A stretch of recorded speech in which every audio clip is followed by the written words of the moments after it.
Salut les amis! Me voici devant cette énorme Champ.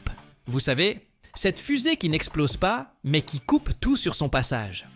Aujourd'hui, on va plonger à l'intérieur, décortiquer chaque détail pour voir ce qui s'y cache. Et je vous raconterai tout tel que je l'ai vécu à l'usine. J'ai déjà visité un paquet de sites de ce genre, et cette fusée, c'est quelque chose d'extraordinaire. Allez, embarquons pour la visite.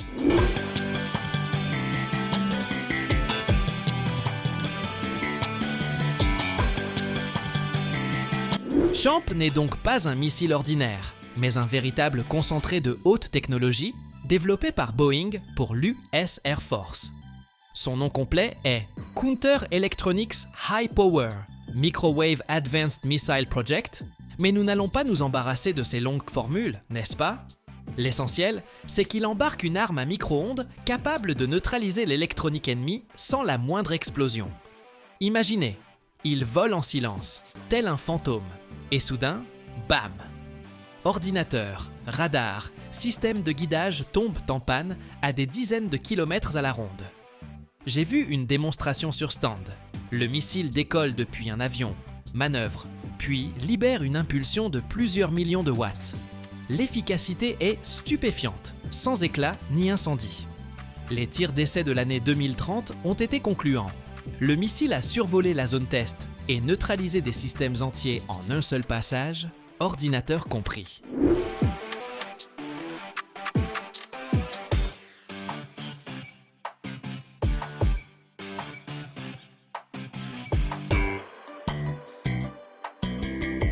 Les chiffres exacts de production sont classifiés, mais le programme se poursuit depuis 2009 sous l'égide de l'Air Force Research Laboratory. Maintenant, ce qu'il y a à l'intérieur. Je me suis glissé dans l'atelier de fabrication, où s'assemblent ces merveilles technologiques. Et voici ce que j'ai vu. Le cœur du missile, c'est un générateur micro-ondes de haute puissance, quelque chose comme un oscillateur à relaxation ou un magnétron, qui crée une impulsion d'ondes électromagnétiques. Ces ondes pénètrent dans les appareils par les antennes, les fentes ou les câbles, et grillent les circuits sensibles. Le générateur fonctionne à des fréquences en gigahertz, produisant des impulsions d'une durée de nanosecondes, mais avec une énergie capable de calciner l'électronique sur des milliers de mètres carrés. J'ai touché le panneau. Le métal était froid, mais à l'intérieur bouillonne une telle puissance que sans blindage spécial, vous ne survivriez pas. Le corps du missile est en composite à base de carbone, pesant environ 2 tonnes pour une longueur de 7 mètres et un diamètre inférieur à 1 mètre.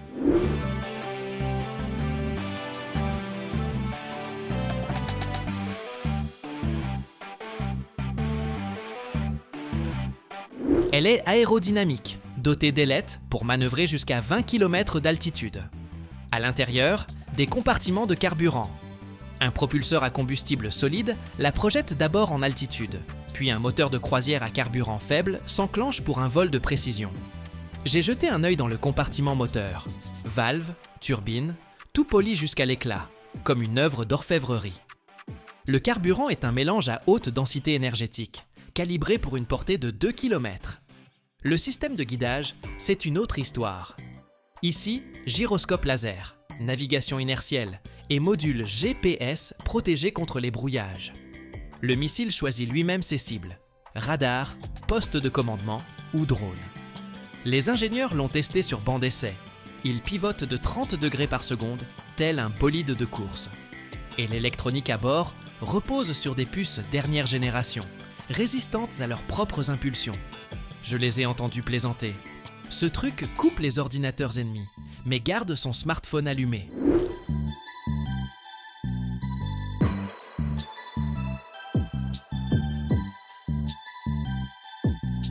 Passons maintenant au mécanisme.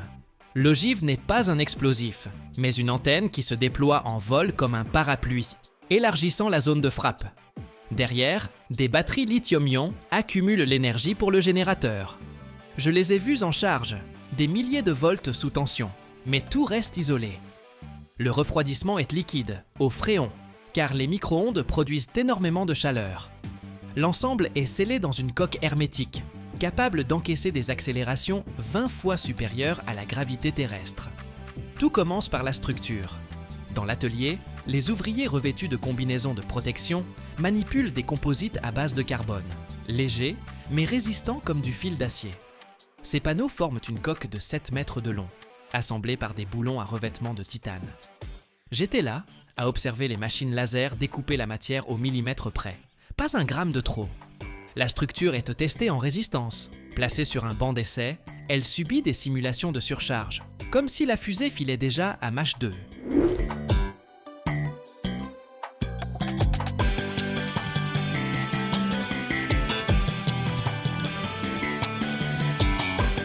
S'il y a ne serait-ce qu'une micro-fissure, toute la structure est mise au rebut. Cela prend une journée entière, car le séchage du composite s'effectue à 100 degrés Celsius dans des autoclaves de la taille d'une pièce. Ensuite vient le plus intéressant. L'électronique est insérée à la main. Les machines sont ici impuissantes, car la délicatesse est cruciale. Des puces de la taille d'un ongle ne supportent pas une manipulation brutale. Les ingénieurs, gantés d'antistatiques, montent les cartes. D'abord le système de contrôle avec gyroscope, puis le générateur à micro-ondes. Chaque fil est tressé dans un câble blindé pour éviter que les impulsions ne se perturbent mutuellement. J'ai vu un technicien souder des contacts sous microscope. Les mains tremblent, mais l'expérience lui permet de rester stable. L'électronique comprend des milliers de composants. Condensateur pour accumuler l'énergie, transistor pour générer des ondes en gigahertz. Le montage dure une semaine, entrecoupé de contrôles. Des multimètres scannent chaque ligne au plus près pour éviter tout court-circuit.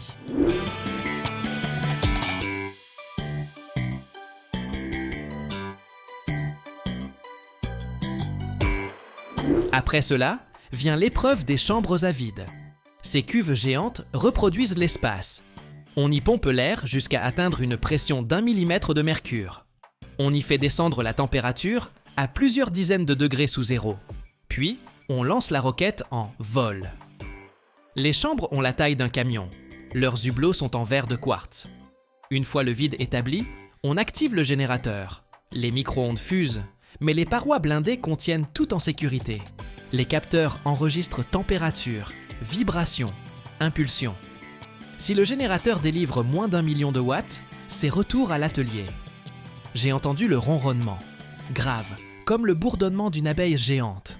Les tests sont répétés 3 fois, avec des pauses pour refroidir le tout par liquide. À l'usine, j'ai parlé avec les ouvriers. Ils sont fiers. L'assemblage se fait par étapes. D'abord la structure, puis l'électronique insérée à la main, car les automates ne parviennent pas à la délicatesse requise. On teste dans les chambres à vide, en simulant le vol. Une seule erreur, et c'est toute la série qui repart en fabrication. Le coût d'une roquette se compte en millions de dollars, mais l'effet en vaut la peine. Imaginez un combat où le matériel ennemi s'éteint tout simplement, comme une bougie sous le vent.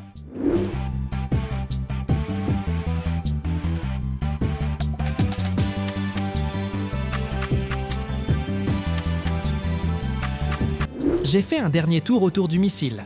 La surface est lisse, dotée d'une protection thermique pour des vitesses hypersoniques, allant jusqu'à Mach 2. En dessous, les fixations pour un lancement depuis un bombardier B-52. À l'intérieur, outre le système principal, il existe des systèmes de secours. Si le générateur tombe en panne, le missile peut effectuer des manœuvres de repli ou s'auto-détruire. La sécurité avant tout, car ce n'est pas un jouet. La visite s'achève, mais les impressions demeurent. Le champ révolutionne les règles du jeu dans la guerre moderne, sans effusion de sang, mais avec un contrôle total. Si vous aimez la technologie comme moi, c'est un spectacle à ne pas manquer. Abonnez-vous, laissez un like et dites-moi en commentaire, quelle sera notre prochaine destination ? Une usine de microprocesseurs ou de sous-marins peut-être ? Rendez-vous sur de nouveaux sites.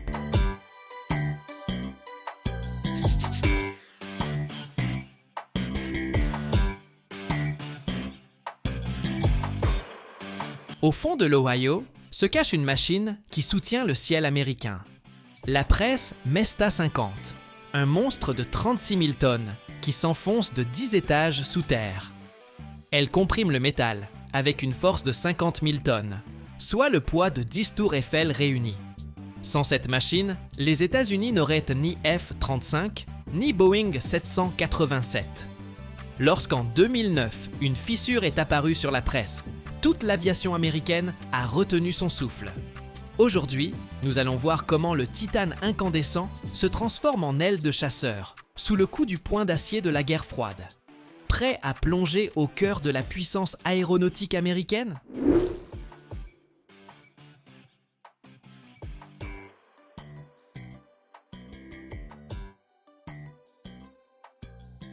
Si vous vous trouviez devant l'usine Alcoa de Cleveland, dans l'Ohio, rien ne retiendrait votre attention. Un bâtiment industriel ordinaire, un mur de briques grises, des cheminées, des camions. Mais il suffit de descendre pour pénétrer dans un monde où naît la puissance véritable. La presse Mesta 50 ne repose pas sur le sol, elle y est encastrée. 30 mètres de profondeur, 10 étages de béton et d'acier. Pourquoi si profond ? Parce que lorsque 50 000 tonnes de force s'abattent sur le métal, la Terre tremble dans un rayon d'1 kilomètre. Sans ces fondations colossales, la presse s'enfoncerait dans le sol comme un couteau dans du beurre. Cette machine fut construite en 1955, au plus fort de la guerre froide. L'Amérique et l'Union soviétique ne rivalisaient pas seulement dans l'espace, elles se disputaient la maîtrise du ciel. Qui parviendrait à créer les meilleurs avions dominerait les airs. Et pour les meilleurs avions, il fallait des pièces impossibles à fabriquer par des procédés ordinaires.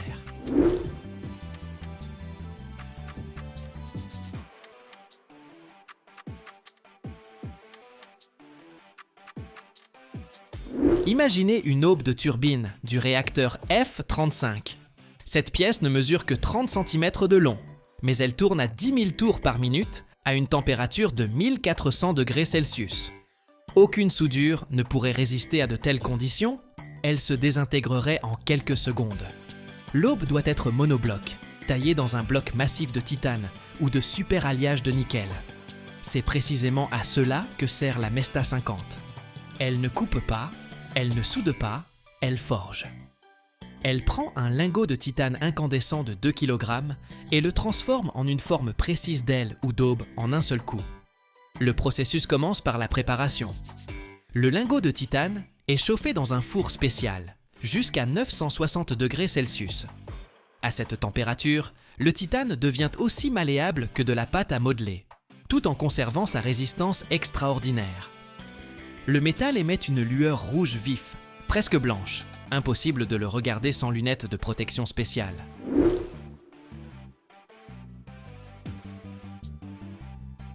Lorsque la température atteint le point requis, le bras robotisé extrait le lingot incandescent et, en quelques secondes à peine, le transporte jusqu'à la presse. Le temps est critique. Si le titane refroidit ne serait-ce que de 50 degrés, il deviendra trop dur et la presse ne pourra plus le déformer. Le lingot est placé dans la matrice inférieure, un immense moule en acier qui épouse les contours de la future pièce. Au-dessus, descend la matrice supérieure de 150 tonnes. Et là, c'est le choc. 50 000 tonnes de force s'abattent sur le titane incandescent. Pour vous donner une idée, c'est comme si l'on posait simultanément 150 avions de ligne sur votre table. Les vérins hydrauliques, de 2,50 m de diamètre, génèrent une pression de 350 mégapascales, soit 3500 fois la pression atmosphérique.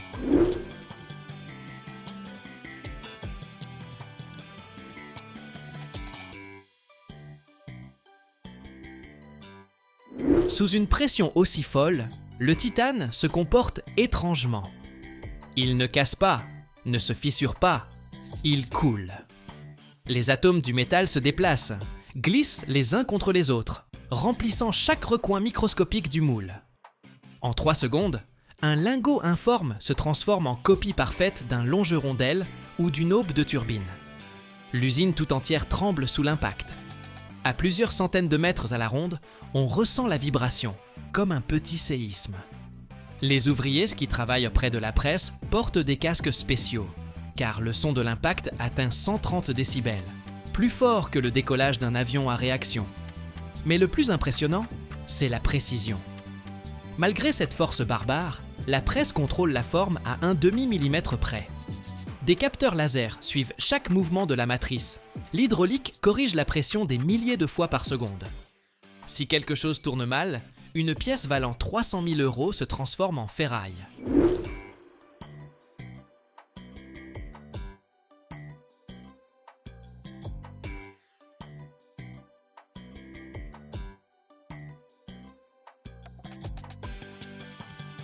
La Mesta 50 fabrique des pièces pour tous les principaux avions américains. Le F-35, Lightning II, le F-22 Raptor, le Boeing 787 Dreamliner, les moteurs d'hélicoptères Apache, tous comportent des pièces nées sous les coups de cette presse.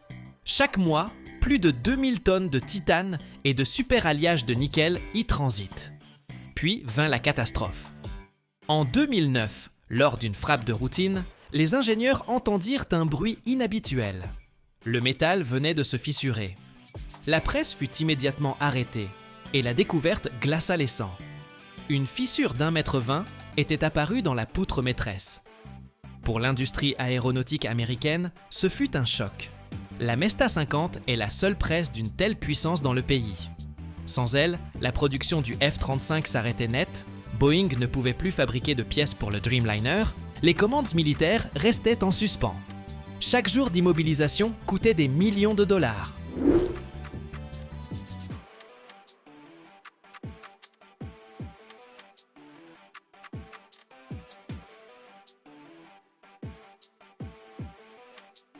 Une réparation désespérée s'est engagée.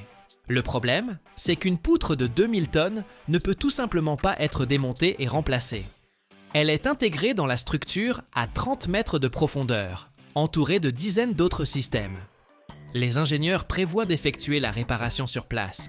Une équipe spécialisée de soudeurs a travaillé 24 heures sur 24 pendant 4 mois. Ils ont utilisé la technologie la plus avancée, le soudage électrolytier sous atmosphère inerte. La fissure a été soudée couche par couche, chacune d'une épaisseur de 3 mm. Après chaque couche, le métal subissait un traitement thermique pour éliminer les contraintes internes. Au total, 760 couches de cordons de soudure ont été déposées. Parallèlement, une poutre de secours était fabriquée, au cas où la réparation échouerait.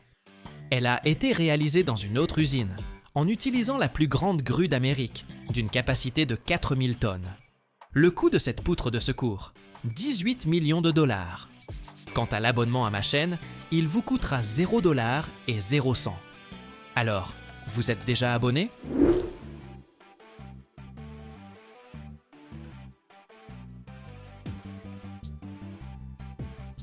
Mais la réparation fut une réussite. En décembre 2009, la Mesta 50 reprit du service. Le premier coup après la remise en état fut observé par 200 ingénieurs. Tous retenaient leur souffle. La presse frappa, le titane se déforma, et la fissure ne réapparut pas. Le ciel américain était sauvé. Aujourd'hui, la Mesta 50 continue de fonctionner. Elle a déjà près de 70 ans, un âge incroyable pour un équipement industriel. Les presses modernes sont plus efficaces et automatisées, mais aucune ne peut atteindre une telle puissance. 50 000 tonnes demeure un record inégalé pour le pays. Fait intéressant, autour de la presse s'est formé tout un écosystème. Des milliers d'ingénieurs, de métallurgistes, d'opérateurs travaillent à l'usine. Beaucoup sont originaires d'Amérique latine, venus aux États-Unis en quête d'une vie meilleure et qui ont trouvé un emploi dans l'aéronautique. Ils façonnent les pièces qui ensuite propulsent des avions dans le ciel du monde entier.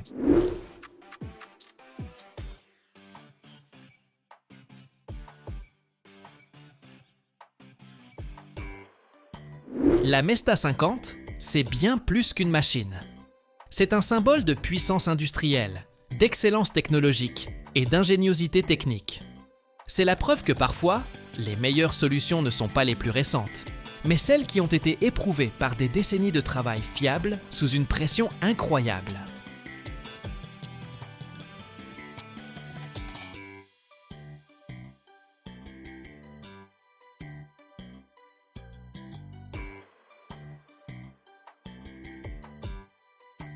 Si vous voulez voir à quoi ressemble le bout du monde industriel, venez à Ecatepec. Cette banlieue de Mexico ne vous accueillera ni avec des mariachis, ni avec des cocktails sur la plage. Ici, l'air est épais des gaz d'échappement de vieilles coccinelles Volkswagen, et les montagnes alentours sont enveloppées d'un smog grisâtre. Mais c'est précisément ici, au milieu des rues poussiéreuses et du chaos incessant, que se joue ce que les Mexicains appellent leur révolution silencieuse. Je me tiens devant les grilles de l'usine Granutech. Dans ma chaussure droite, un caillou s'est coincé, Et dans ma bouche persiste le goût de tacos bon marché au porc mêlé de poussière. Mais devant moi s'ouvre un enfer noir qui se transforme en salut pour ce pays. Le Mexique a un problème. Non, ce n'est pas assez dire. Le Mexique fait face à une catastrophe. Chaque année, plus de 40 millions de pneus sont mis au rebut. La plupart finissent dans des canyons, des rivières ou sur des terrains vagues où ils sont brûlés, empoisonnant l'air avec des dioxines. Pour Mexico, ville qui étouffe dans sa propre cuvette, c'est un poison lent. Mais il y a un autre fléau, les routes. À Mexico, elles ne sont pas simplement mauvaises, elles sont vivantes. À cause des séismes incessants, de l'affaissement des sols et des pluies tropicales, l'asphalte se fissure ici plus vite que vous ne pouvez dire « gracias ». Le bitume traditionnel devient cassant sous le soleil brûlant d'altitude et se fait emporter par la première averse. Nous avons décidé de croiser ces deux problèmes pour qu'ils s'annihilent mutuellement, me confie Carlos, ingénieur chez Granutech, essuyant la sueur de son front d'une main maculée de cambouis. Ses yeux brillent de fierté. Et je comprends pourquoi. Nous entrons à l'intérieur. Ici, rien de la stérilité des laboratoires américains. Ici règne une véritable effervescence.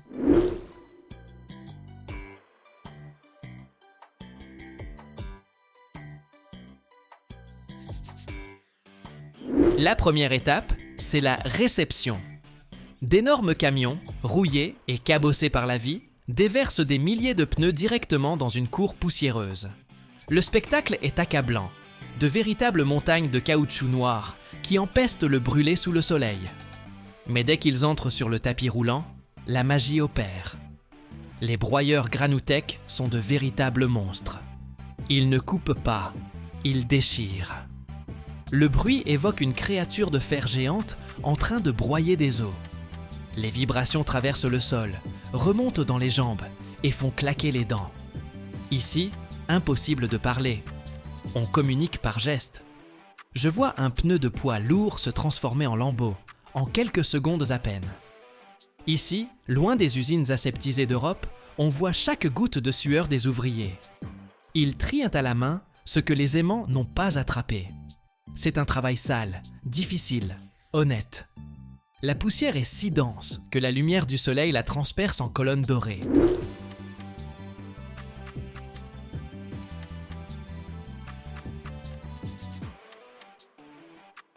Nous passons à la zone de broyage fin.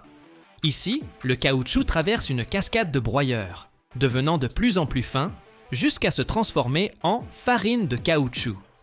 C'est l'ingrédient secret. Carlos prend une poignée de cette poussière noire et me la tend. Elle est tiède, presque chaude. « Ce n'est pas un déchet !» me crie-t-il à l'oreille. « C'est de l'élasticité. C'est ce qui empêchera l'asphalte de se fissurer quand la terre sous Mexico tremblera à nouveau. » Les Mexicains sont fiers de cette technologie. Et ils ont raison. Une route avec ajout de vieux pneus dure 3 fois plus longtemps. Elle ne craint pas l'eau, car le caoutchouc repousse l'humidité, l'empêchant de pénétrer dans les pores et de détruire la base. De plus, ces routes sont bien plus silencieuses. Mexico est l'une des villes les plus bruyantes de la planète, et chaque décibel absorbé par cette autoroute en caoutchouc est une bénédiction.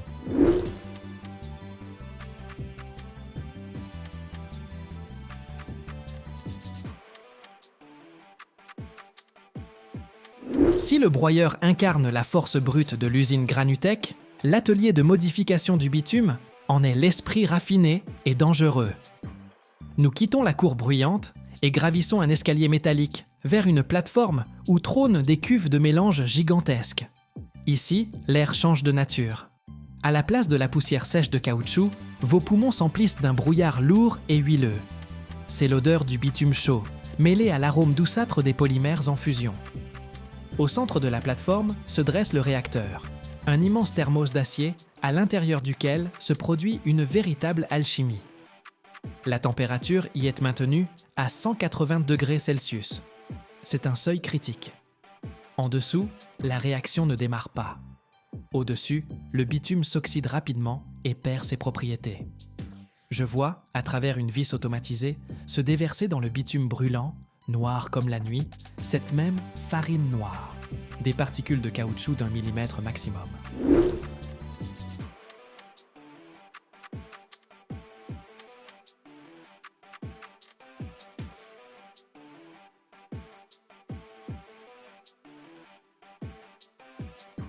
Dès que la miette touche le liquide brûlant, un miracle physico-chimique s'opère. Vous ne le voyez pas à l'œil nu, mais les capteurs sur les écrans l'attestent. La viscosité du mélange se met à grimper en flèche. Le caoutchouc ne fond pas simplement, car celui des pneus est vulcanisé, il ne peut se liquéfier comme de la glace. À la place, c'est l'adsorption qui entre en jeu. Les particules de gomme se mettent à boire, les fractions pétrolières légères du bitume. Une particule de caoutchouc double ou triple de volume. Elle gonfle, devenant une structure gélatineuse souple et élastique.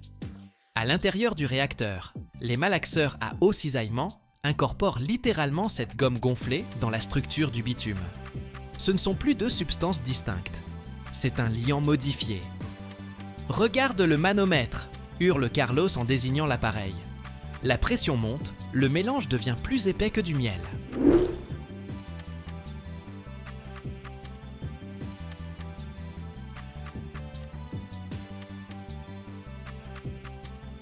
Au niveau moléculaire, se produit une dévulcanisation. Une partie des liaisons soufrées du caoutchouc se rompt et les chaînes polymères s'entrelacent avec les molécules de bitume. Elles forment un nouveau réseau, une sorte d'armature à l'échelle microscopique. C'est précisément ce réseau qui constitue le secret de cette éternité. Comparons maintenant. L'asphalte ordinaire, c'est de la pierre agglomérée par du bitume pur. Sous le soleil ardent de Mexico, il ramollit. La nuit, lorsque les températures fraîchissent, il durcit et devient friable. Avec le temps, il finit par ressembler à un biscuit sablé desséché. Il suffit qu'un poids lourd roule sur un tel revêtement pour que des micro-fissures apparaissent.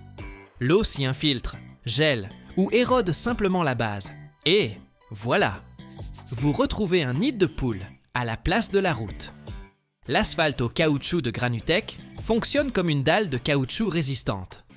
Lorsqu'un camion exerce une pression sur cet asphalte, celui-ci ne se fissure pas. Il se déforme et, c'est le plus important, reprend sa forme initiale. C'est ce qu'on appelle la récupération élastique.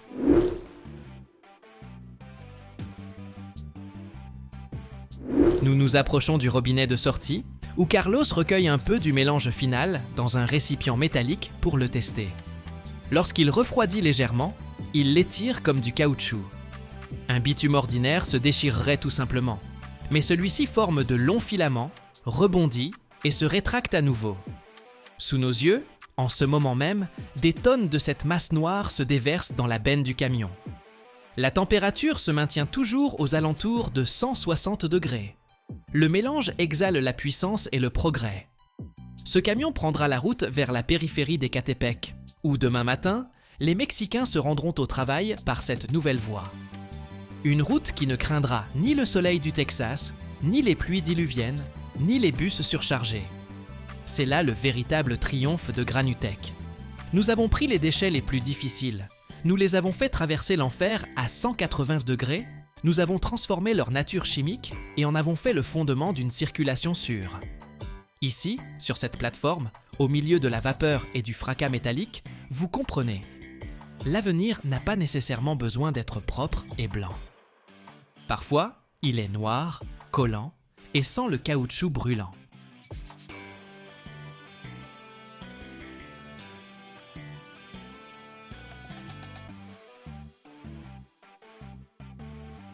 L'aluminium ne naît pas dans les usines, ni dans les ateliers rutilants équipés de machines ultramodernes, ni dans les bureaux d'études où l'on conçoit de légers fuselages d'avions. Sa véritable naissance se produit sous une chaleur tropicale insoutenable, au milieu de déserts de poussière rouge et de gigantesques entailles dans la croûte terrestre, là où gisent les bauxites, le minerai principal de ce métal. Lorsque nous tenons en main une simple canette en aluminium, ou que nous admirons la légèreté d'un vélo moderne, nous réalisons difficilement que ce métal faisait jadis partie d'immenses couches de roches sédimentaires, formées il y a des millions d'années sous l'effet d'une érosion agressive. La bauxite n'est pas un minerai ordinaire, C'est le résultat d'un processus géologique unique qui a transformé basalte, granit et autres silicates en concentré d'oxyde d'aluminium.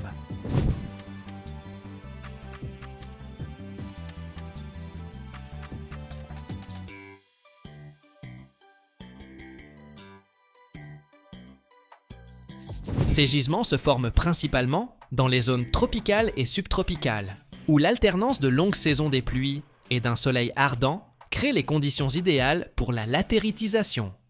L'eau s'infiltre à travers le sol, lessivant la silice et autres éléments facilement solubles, ne laissant derrière elle que les composés stables de fer et d'aluminium. Au fil du temps, ces résidus s'accumulent, formant de puissantes cuirasses qui recouvrent de vastes territoires. Les gigantesques gisements de bauxite en Guinée, en Australie, au Brésil ou au Vietnam peuvent s'étendre sur des dizaines de kilomètres, avec une épaisseur variant de quelques mètres à 30 mètres. Ce sont de véritables greniers de la civilisation humaine, sans lesquels notre monde technologique moderne serait tout simplement impensable.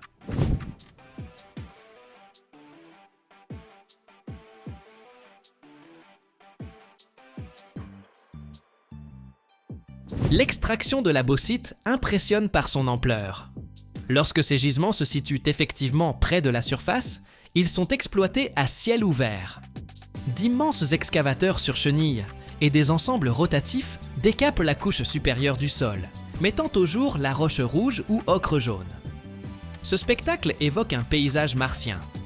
Les composés ferreux confèrent au minerai sa couleur rouille caractéristique, tandis que les engins qui œuvrent dans ces carrières paraissent minuscules face à l'étendue des strates dégagées. Le processus d'extraction n'est que le début d'un long parcours. Le minerai de bauxite est un mélange complexe de minéraux, dont les principaux sont la gibbsite, la beumite et le diaspore. Loin de ne contenir que des composants utiles, il renferme une quantité importante d'impuretés, telles que des oxydes de fer, de titane et de silicium. C'est précisément pour cette raison que le traitement de la bauxite constitue un défi technologique particulièrement exigeant, en ressources et d'une grande complexité.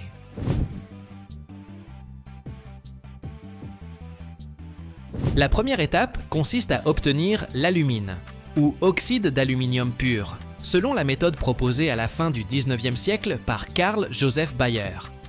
Cette technologie demeure essentiellement inchangée depuis plus d'un siècle, bien qu'elle soit devenue nettement plus efficace. Le minerai est broyé jusqu'à obtenir une poudre fine, mélangée à une solution concentrée de soude caustique et chauffée dans d'immenses autoclaves sous haute pression. Dans ces géants métalliques se produit une réaction chimique au cours de laquelle l'aluminium passe en solution, tandis que toutes les impuretés indésirables précipitent au fond, formant ce qu'on appelle la boue rouge. Le problème de la boue rouge constitue l'un des défis environnementaux les plus complexes pour le secteur. Cette pulpe alcaline, saturée d'oxyde de fer, nécessite des installations spéciales, les bassins de décantation.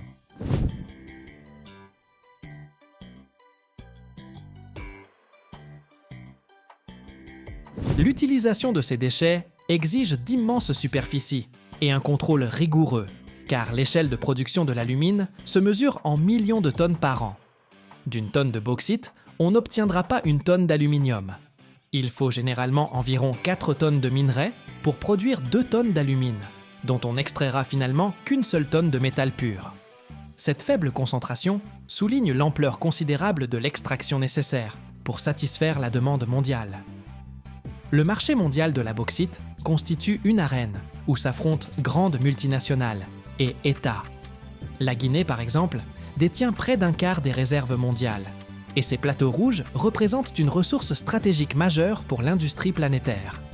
L'Australie, futur leader en volume de production, démontre comment concilier exploitation minière à grande échelle et réhabilitation ultérieure des terres.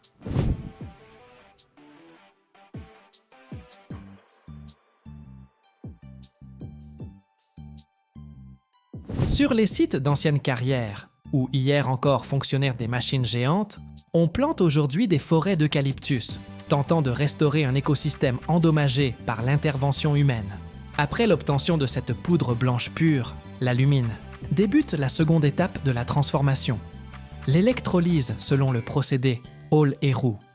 Ce processus exige une quantité colossale d'énergie électrique, raison pour laquelle les usines de production d'aluminium sont implantées à proximité de puissantes centrales hydroélectriques.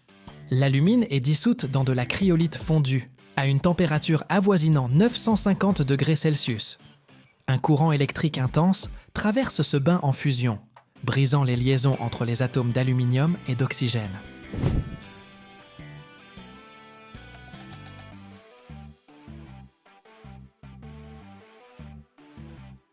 Le métal liquide se dépose au fond de la cuve d'électrolyse, d'où on le pompe périodiquement à l'aide de poches à vide spéciales. Cette vision d'argent faible incandescent, naissant d'une poudre blanche, constitue le point culminant de tout un processus qui a débuté dans une carrière lointaine, à des milliers de kilomètres d'ici. La logistique joue un rôle critique dans cette industrie. La bauxite est souvent extraite sur un continent, transformée en alumine sur un autre, et le métal fondu sur un troisième. De gigantesques vraquiers sillonnent les océans, transportant des millions de tonnes de minerais, créant une chaîne invisible qui relie les mines tropicales aux centres de production de haute technologie. L'ampleur de cette activité impacte non seulement l'économie, mais aussi la géopolitique, car le contrôle des gisements de bauxite signifie le contrôle de l'avenir de l'aéronautique, de l'industrie automobile et des programmes spatiaux.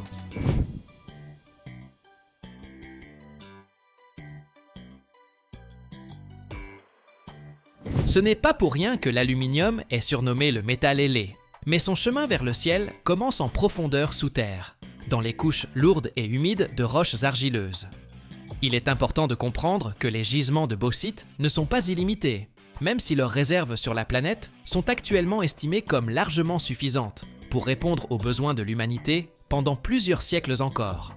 Toutefois, la facilité d'extraction et la forte concentration d'éléments utiles dans ces strates gigantesques font de ce type de minerai le choix privilégié. Il existe certes d'autres sources d'aluminium, comme les syénites néphéliniques ou les argiles kaoliniques, mais leur traitement est nettement plus complexe et plus coûteux. C'est pourquoi les provinces bauxitiques demeurent les principales cibles d'intérêt pour les géologues et les investisseurs.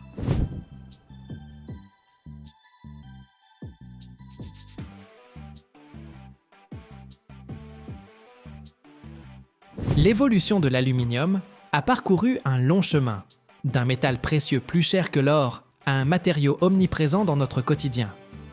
À la fin du XIXe siècle, Napoléon III recevait ses invités les plus illustres en leur offrant des couverts en aluminium, tandis que les hôtes de moindre rang devaient se contenter de vaisselle en or. Aujourd'hui, ce métal est devenu symbole d'accessibilité et de fonctionnalité. Mais cette accessibilité repose précisément sur notre capacité à l'extraire à l'échelle industrielle. Sans les gisements gigantesques enfouis sous les plateaux guinéens ou l'Amazonie brésilienne, nous n'aurions ni smartphone, ni bâtiments modernes à haute efficacité énergétique, ni transport léger.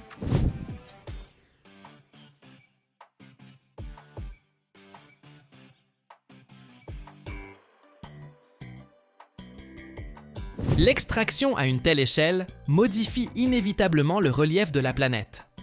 Lorsque des couches entières de roches sont retirées, le régime hydrologique du territoire change. Les conditions de vie habituelles de la flore et de la faune sont détruites. Les normes modernes d'extraction exigent des entreprises non seulement d'extraire le minerai, mais aussi de rendre la terre à la vie. Le processus de réhabilitation préserve la couche arable supérieure. Celle-ci est retirée avant le début des opérations et remise en place après la fin de l'extraction. Cela permet de restaurer les terres agricoles, bien que ce processus de régénération forestière prenne des décennies et ne ramène jamais le paysage à son état d'origine.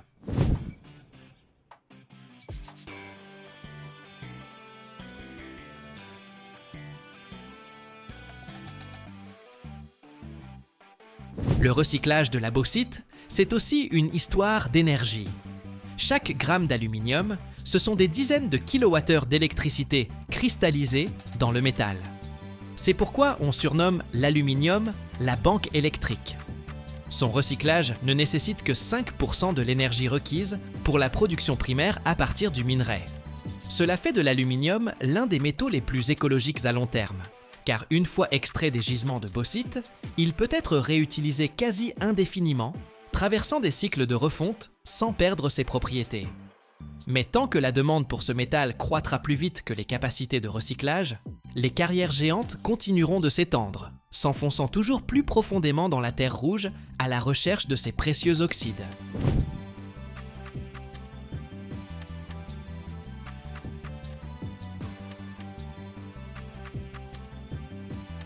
Le travail dans les carrières ne s'arrête jamais et chaque nouvelle coupe de strates ouvre un nouveau chapitre dans l'histoire du métal qui a transformé le monde. C'est un labeur sans fin, où l'ampleur des tâches correspond à l'ampleur des gisements, et où chaque maillon de la chaîne technologique s'avère crucial pour la réussite globale. La transformation de la bauxite illustre parfaitement la façon dont l'humanité a appris à exploiter les ressources terrestres, métamorphosant une argile d'apparence ordinaire en matériaux stratégiques qui fondent notre ère technologique.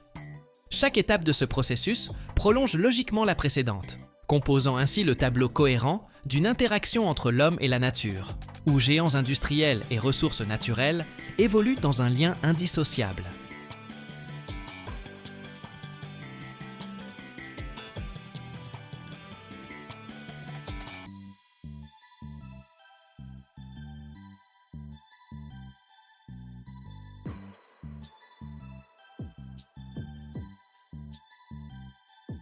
Chaque année dans le monde, il existe un métal si rare qu'on le trouve plus souvent dans les météorites que dans la croûte terrestre. Pourquoi cet élément, dont presque personne n'a entendu parler, coûte-t-il plus cher que l'or et détermine-t-il l'avenir de l'écologie, de l'aviation et des hautes technologies? Comment se fait-il que sans quelques grammes d'iridium ou de rhodium, les catalyseurs modernes cesseraient tout simplement de fonctionner et le verre ultra pur deviendrait impossible? Ces métaux ne s'extraient pas, on les capte littéralement dans les déchets d'autres minerais, au risque de tout perdre. Aujourd'hui, vous découvrirez le parcours des éléments les plus rares de la planète, du cosmos au four industriel. Et si vous suivez jusqu'au bout, vous comprendrez pourquoi l'impact d'un astéroïde, il y a des millions d'années, influence encore notre civilisation.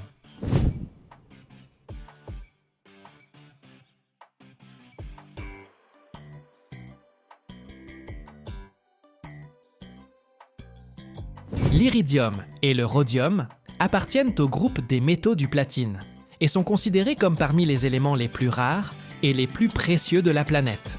Leur histoire est étroitement liée au développement de la chimie et de la métallurgie du début du 19e siècle, lorsque les scientifiques commencèrent à étudier de manière systématique les impuretés présentes dans les minerais de platine. L'iridium fut découvert en 1803 par le chimiste anglais Smithson Tennant lors de l'analyse d'un résidu insoluble qui subsistait après dissolution du platine dans l'eau régale. Le métal tient son nom du mot latin « iris », arc-en-ciel, en raison des sels multicolores qui se formaient au cours des réactions. Le rhodium fut découvert presque simultanément par William Wollaston, qui remarqua la teinte rose caractéristique de ses composés. C'est du mot grec « rhodon », qui signifie « rose », que provient le nom de ce métal.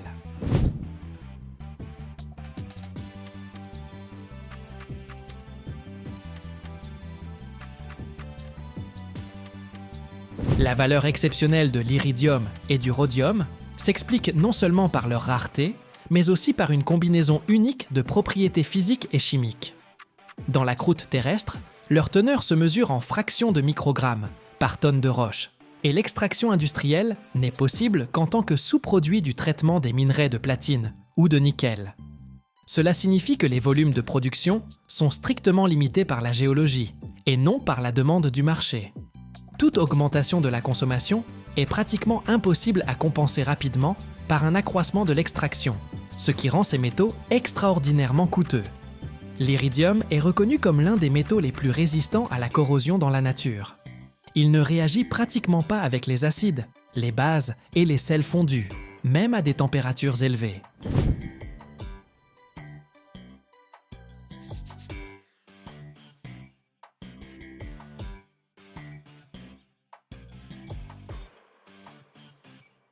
Son point de fusion dépasse 2400 degrés Celsius et sa résistance mécanique persiste là où la plupart des autres métaux auraient depuis longtemps perdu leurs propriétés. C'est précisément pour cette raison que l'iridium est utilisé dans des environnements où les matériaux subissent simultanément l'action de produits chimiques agressifs et d'une chaleur extrême. Le rhodium possède un point de fusion légèrement inférieur, mais se distingue par une stabilité de surface exceptionnelle et un pouvoir réfléchissant élevé. Il ne s'oxyde pratiquement pas à l'air, même lors d'un chauffage prolongé, ce qui en fait un matériau idéal pour les revêtements et les contacts. L'iridium et le rhodium jouent un rôle clé dans les catalyseurs modernes. Ce sont précisément ces métaux qui permettent d'accélérer les réactions chimiques tout en restant stables pendant des milliers d'heures de fonctionnement.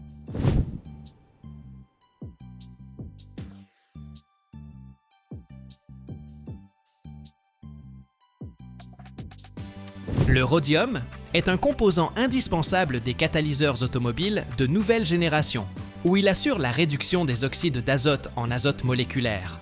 Sans le rhodium, les systèmes modernes de traitement des gaz d'échappement seraient nettement moins performants, et le respect des normes environnementales strictes deviendrait pratiquement impossible. L'iridium, quant à lui, est largement utilisé dans les catalyseurs électrochimiques, notamment dans les installations d'électrolyse de l'eau, où il garantit une efficacité élevée et une longévité remarquable des anodes, même dans un environnement fortement oxydant.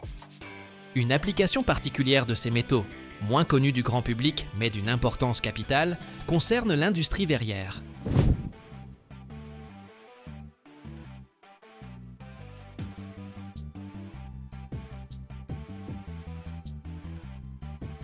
Dans la production de verres spéciaux, notamment optiques, de laboratoire et pour écran, on utilise des fours fonctionnant à des températures supérieures à 1500 degrés.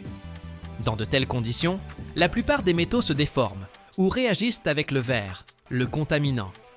Les alliages d'iridium et de rhodium servent à fabriquer des creusets, des électrodes et des éléments structurels de four, car ils résistent à un chauffage prolongé sans corrosion et n'interagissent pas avec le verre. C'est précisément grâce à ces métaux que devient possible la production de verre ultra pur aux propriétés parfaitement contrôlées. Le prix de l'iridium et du rhodium dépasse souvent la valeur de l'or et même du platine, et ce n'est pas un phénomène spéculatif, mais la conséquence directe de la combinaison d'une offre limitée et d'une importance technologique critique.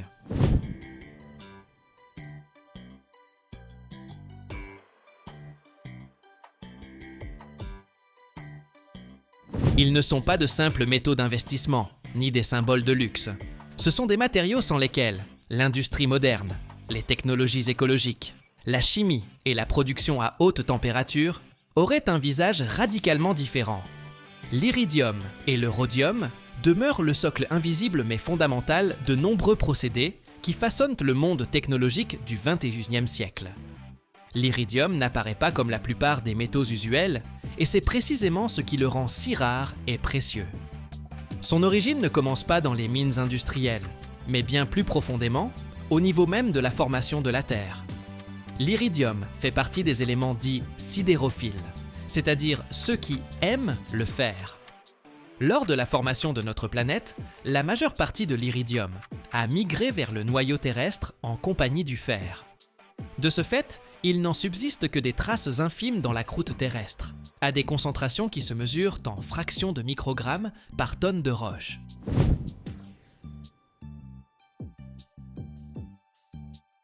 La fraction d'iridium accessible à l'homme a une double origine. D'abord, ce sont des restes de matière primordiale qui n'a pas eu le temps de descendre vers le noyau et s'est conservé dans certaines zones du manteau et de la croûte.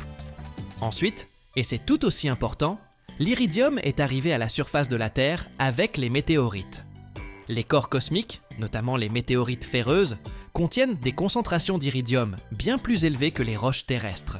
C'est précisément ce qui explique la fameuse anomalie d'iridium dans les couches géologiques liées à la chute d'un grand astéroïde à la fin du Crétacé. Sur le plan industriel, l'iridium n'est presque jamais extrait comme métal principal. On l'obtient comme sous-produit lors du traitement des minerais de platine et de nickel. Les sources d'iridium les plus importantes se concentrent dans les régions où se trouvent de grands gisements de métaux du groupe du platine.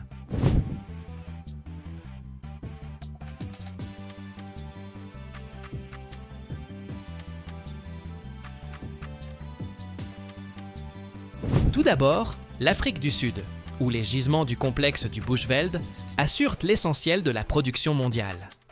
Des volumes importants proviennent également de Russie, notamment de la région industrielle de Norilsk, tandis que des quantités plus modestes sont extraites au Canada et aux États-Unis. Le procédé d'obtention de l'iridium est complexe et comporte de nombreuses étapes. Après l'extraction du minerai, celui-ci est enrichi pour en extraire un concentré de métaux du groupe du platine. Ce concentré subit ensuite une série d'opérations chimiques au cours desquelles le platine, le palladium, le rhodium, l'iridium et d'autres éléments sont progressivement séparés. L'iridium reste généralement dans les résidus les plus stables et insolubles, ce qui souligne une fois de plus son exceptionnelle inertie chimique. Ce n'est qu'après une purification complexe qu'on l'obtient sous forme de poudre ou de métal compact.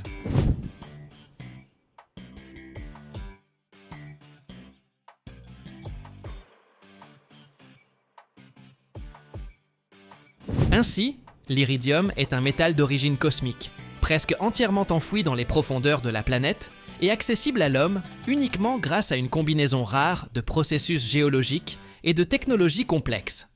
C'est pourquoi chaque gramme d'iridium est le fruit d'un immense voyage, des entrailles de la Terre et du cosmos jusqu'aux productions de haute technologie du monde moderne.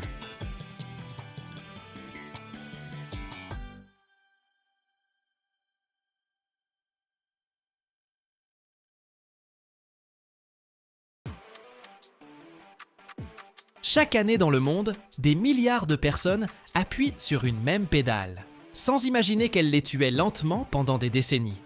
Ce qui devait sauver des vies empoisonnait l'air en silence. Pourquoi un matériau jugé idéal a-t-il disparu presque du jour au lendemain? Et par quoi l'a-t-on remplacé? Il existe un détail dont les publicités pour plaquettes de frein ne parlent jamais. Mais c'est lui qui décide si la voiture s'arrêtera à la seconde décisive. Aujourd'hui, ces garnitures résistent à l'enfer, ne fument plus et ne laissent presque aucune trace. Mais le chemin jusqu'ici fut mortel. Restez avec nous et vous découvrirez quel composant caché a jadis coûté des millions de vies et pourquoi les usines modernes protègent leurs recettes comme un secret d'État.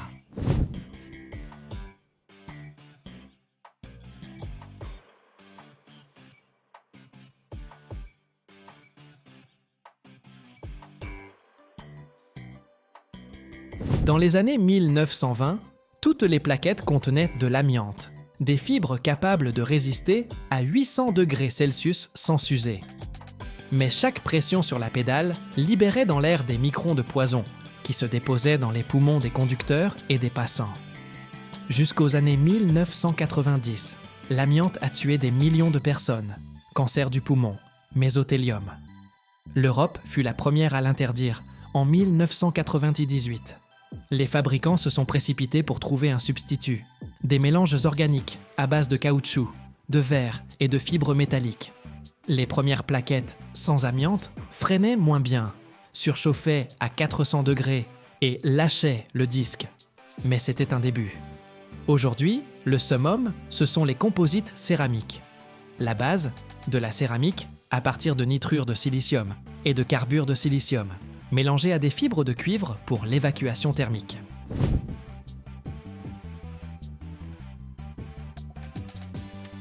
Le matériau résiste à 650 degrés sans déformation, ne grince pas et ne s'effrite pas. La céramique représente 40 à 50% de la masse, renforcée par des fibres d'acier pour la solidité. À 500 degrés, les plaquettes ordinaires fument, les céramiques restent de froides comme la glace. Dans ce grand atelier, naît ce qui sauvera votre vie sur la route. La fabrication de plaquettes céramiques n'est pas un simple mélange de poudre et d'huile, mais une science exacte faite de pression, de feu et de machines de haute précision. Chaque garniture de 200 grammes doit résister à 600 degrés d'enfer, sans se désagréger ni lâcher le disque. Découvrons le processus étape par étape, de la matière première au kit complet. Tout commence dans les silos à poudre. L'ingrédient principal, la céramique, c'est-à-dire le nitrure de silicium, et le carbure de silicium, une poudre blanche dure comme le diamant.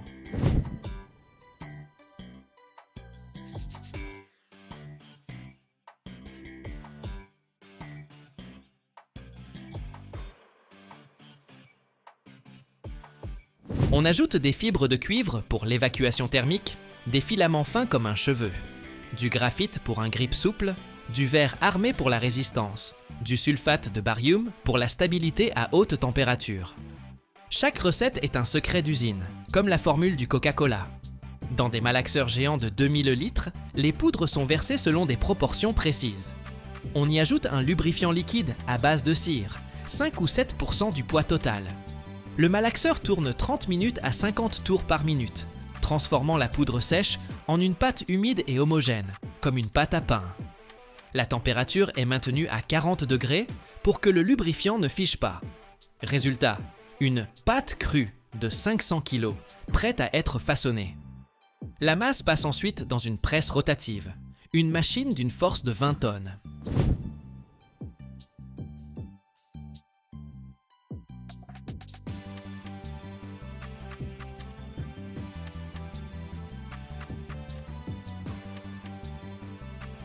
Dans un moule métallique de 150 mm sur 60 sur 15, on verse 250 g de mélange. La plaque supérieure s'abaisse avec une pression de 2000 kg par centimètre carré. C'est comme placer un char d'assaut dans la paume de votre main. En 10 secondes, la pâte se comprime en une ébauche verte monolithique de 18 mm d'épaisseur. La pression expulse tout l'air, créant une densité de 2,8 g par centimètre cube. La presse fonctionne en cycle, 60 ébauches par heure. Chacune ressort parfaitement lisse, avec une surface de friction inclinée à 5 degrés pour un meilleur contact avec le disque. L'ébauche est encore fragile, comme du fromage frais, mais possède déjà la forme de la future garniture. L'étape la plus cruciale, le frittage. Les ébauches vertes sont disposées sur des plateaux en acier, à raison de 50 pièces, puis glissées dans un four-tunnel de 30 mètres de long.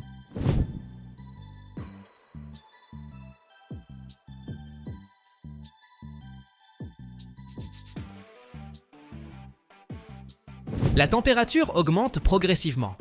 Au pic de chauffe, 4 heures plus tard, la céramique fond, les fibres de cuivre se soudent, le graphite cristallise. Fritage total, 12 heures. Les plaquettes finies, monolithes gris argentés, partent au contrôle.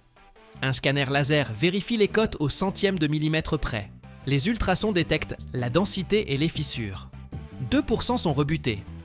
Ensuite, rectification. La machine enlève un demi-millimètre de surface de friction pour une géométrie parfaite. Les bords sont arrondis par rayon pour éviter les grincements. On applique un revêtement protecteur, une fine couche de disulfure de molybdène pour un premier freinage en douceur. Marquage au laser, assemblage du kit, 4 plaquettes, plus ressort, plus cale.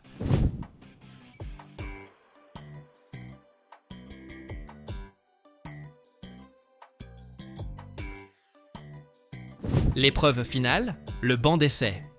La plaquette est pressée contre un disque tournant à 2000 tours par minute pendant 200 cycles. Accélération-freinage brutale jusqu'à 6000 degrés. On vérifie l'usure, les grincements, la poussière. Les céramiques passent sans fumée, les métalliques crissent. Une plaquette finie s'usant 50 000 km, c'est une usure normale. En conduite agressive, elle s'use en 30 000 km.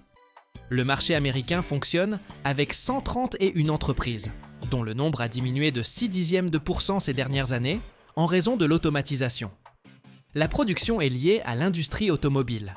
La croissance des ventes de voitures stimule la demande, notamment pour le remplacement des plaquettes sur les camions et les véhicules légers. Tendance clé, transition vers des matériaux écologiques sans cuivre.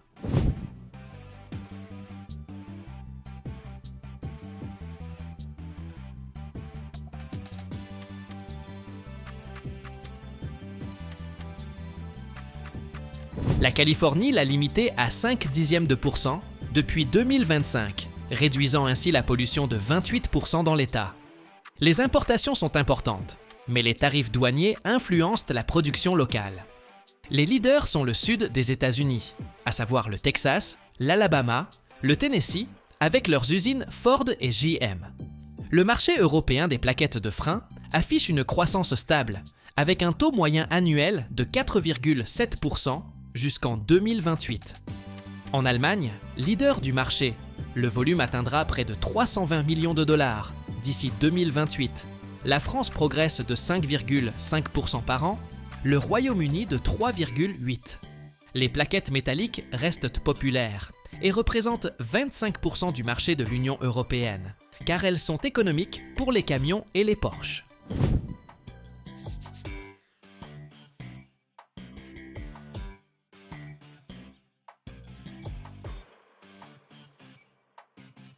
Mais leur poussière pose problème. L'acier et le cuivre se déposent sur les routes, finissent dans l'eau et nos poumons.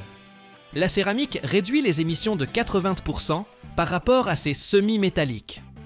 Outre les plaquettes d'amiante et métalliques, on a tenté la piste organique. Ces plaquettes datent des années 2000, premier remplacement massif de l'amiante. Base, caoutchouc synthétique, fibres de verre pour l'armature, Kevlar, ou fibres aramides pour la solidité, plus sulfate de barium et graphite. Cette composition souple offrait une morsure silencieuse, peu de poussière, épargnait les disques. Mais à 550 degrés, elles perdent 30% de leur efficacité. Parfait pour un usage quotidien, mais inadapté à la compétition.